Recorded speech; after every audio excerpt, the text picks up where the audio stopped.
বাংলাদেশ সময় সকাল 10টা 10 মিনিট। শাহজালাল আন্তর্জাতিক বিমানবন্দরে ভারতীয় প্রধানমন্ত্রী নরেন্দ্র মোদী। কিন্তু তার আগেই জানা হয়ে গেছে বাংলাদেশের পথে তিনি।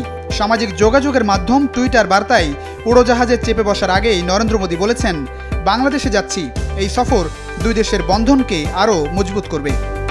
শুধু তাই নয়, টুইটারে ভারতীয় সরকার প্রধানের ব্যক্তিগত অ্যাকাউন্ট যেন বাংলাদেশ সফরের প্রতিচ্ছবি। বাংলাদেশে পৌঁছার আগেই আরেক টুইট বাংলায় লিখেছেন, বাংলাদেশ, আমি আমার সাথে ভারতের মানুষের ভালোবাসা আর শুভেচ্ছা নিয়ে আসছি।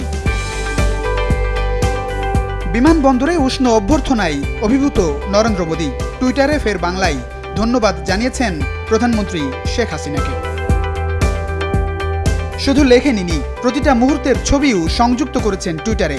সাভারে জাতীয় স্মৃতিসৌধে জাতীয় বীরদের শ্রদ্ধা জানানো, ধানমন্ডি 32 নম্বরে বঙ্গবন্ধু স্মৃতি জাদুঘর পরিদর্শন, সবকিছুই সংযুক্ত হয়েছে প্রতিক্ষণেই।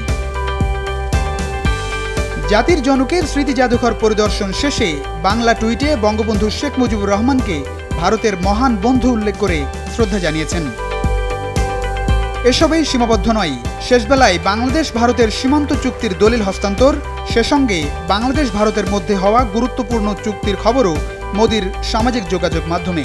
সব মিলিয়ে শেখ হাসিনার স্বপ্নের ডিজিটাল বাংলাদেশে এসে যেন পুরো মাত্রায় ডিজিটাল হয়ে ওঠেন ভারতীয় প্রধানমন্ত্রী নরেন্দ্র মোদী। প্লাবন রহমান, এসএটিভি, ঢাকা।